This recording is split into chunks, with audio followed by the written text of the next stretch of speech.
यह कहानी मुकेश के साथ घटी एक सच्चे घटना पर आधारित है, क्योंकि इस घटना के बाद मुकेश की पूरी ज़िंदगी बदल गई। इस घटना का असर मुकेश पर इतना पड़ा कि अगर वह उसे याद भी कर ले तो गहरे सदमे में खो जाते हैं। शायद मुकेश पूरी ज़िंदगी में उस रात को ना भूल पाए। और अब आगे की कहानी हम मुकेश जी के शब्दों में जारी रखेंगे। नमस्कार, मेरा नाम मुकेश पांडे है और मैं यूपी के सुल्तान ज़िले के एक छोटे से गांव में रहता हूं। गांव में तो खैर हमारे परिवार के दादा दादी चाचा चाची लोग ही रहते हैं। मैं, मेरे माता पिता, भाई और सब दिल्ली में ही रहते हैं। साल में एक दो बार हम पूरे परिवार के साथ गांव ज़रूर आ जाते हैं। वैसे मैं आपको इस घटना जो बताने जा रहा हूँ यह मेरे साथ तब घटी थी 2016 8 मार्च, जब हम गांव से वापस अपने घर दिल्ली जा रहे थे। हमें दिल्ली के लिए ट्रेन लखनऊ स्टेशन से ही पकड़नी थी और हम शाम को लगभग 7 बजे ही स्टेशन पर पहुंच गए। हमारी ट्रेन रात 10 बजे की थी। मैं और मेरे पिताजी, माताजी और मेरे बहन भाई हम सब स्टेशन के प्लेटफॉर्म पर ही बैठे थे। हम लोगों ने वहीं खाना वगैरह सब खाया और ट्रेन का इंतज़ार ही कर रहे थे। मैं प्लेटफॉर्म पर इधर उधर घूम रहा था। मैंने देखा एक लड़की प्लेटफॉर्म की एक बेंच पर अकेले ही बैठी हुई थी और वो मुझे ही देख रही थी। उसको देखकर मुझे बड़ा ही अजीब लग रहा था, पर मैंने इस बात पर ज़्यादा कोई ध्यान नहीं दिया और जहाँ मेरे घर के सभी लोग बैठे थे उसी तरह जाने लगा। प्लेटफॉर्म पर भीड़ बहुत थी और मुझे भीड़ में थोड़ी बेचैनी भी महसूस होती है, इसलिए मैं फ़ोन पर किसी से बातें करता हुआ चल रहा था कि तभी मुझे लगा किसी ने मेरे कंधे पर हाथ रखा हो। मैं रुक गया, तुरंत पीछे पलटा, पर अब मेरे पीछे कोई नहीं था। मैंने सोचा इतनी भीड़ है और इसी भीड़ में से ही किसी का हाथ मेरे कंधे पर पड़ गया होगा, इसलिए मैं जाकर वहीं बैठ गया जहां मेरे परिवार के सब लोग बैठे थे।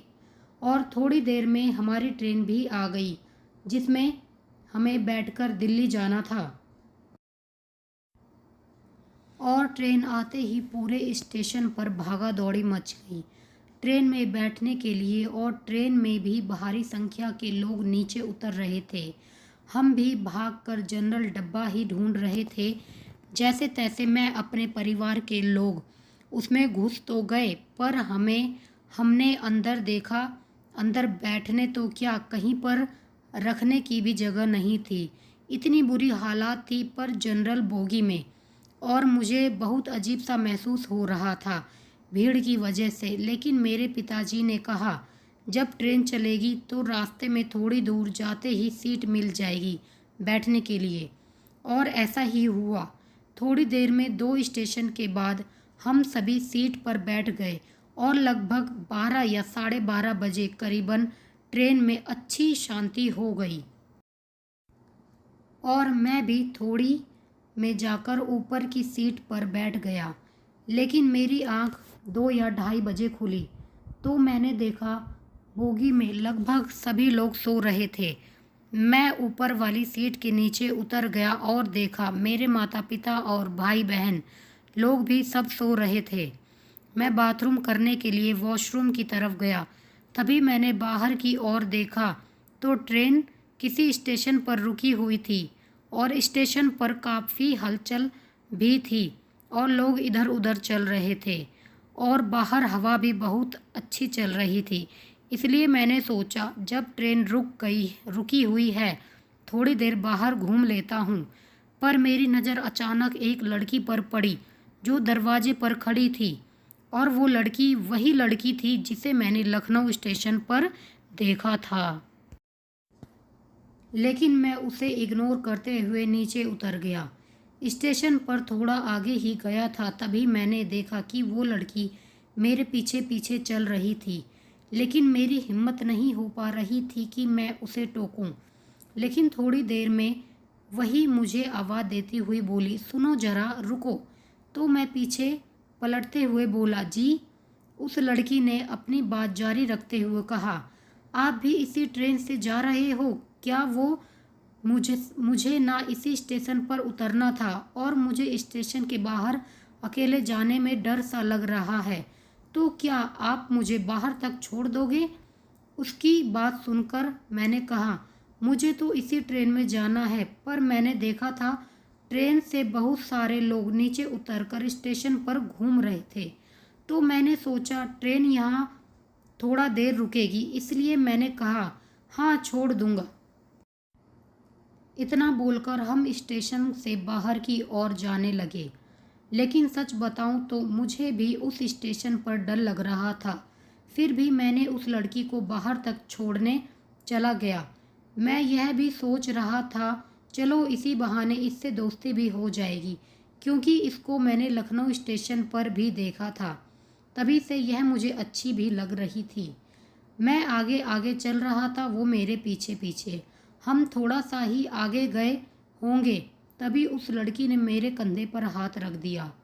पर मुझे उस समय समझ नहीं आ रहा था कि मैं क्या रिएक्ट करूं। लेकिन जैसे ही मैंने पीछे मुड़कर देखा, उसके चेहरे की तरफ देखा, तो मेरे हाथ पैर कांपने लगे। मेरी रगों में चलता खून मानो जम सा गया। और फिर एकदम से एक चीख निकल गई, क्योंकि मैंने देखा उस लड़की का चेहरा बिल्कुल खून से लाल था। आंखें दोनों बाहर लटकी हुई थी और एक हाथ आधा कटा हुआ था। उसके पूरे शरीर से भी खून ही खून बह रहा था। लेकिन उसको देखने के बाद मेरी बस एक ही चीख निकली थी और उसके बाद मेरा गला तुरंत बैठ गया, क्योंकि उस लड़की ने मेरे गले पर अपने नुकीले नाखून घुसा दिए।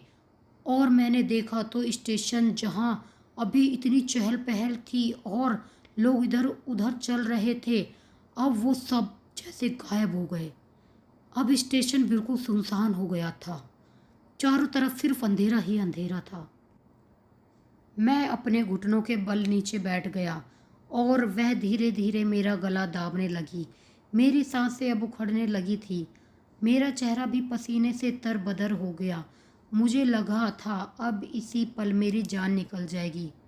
इसके आगे की कहानी अगले एपिसोड में देखने के लिए कमेंट करें।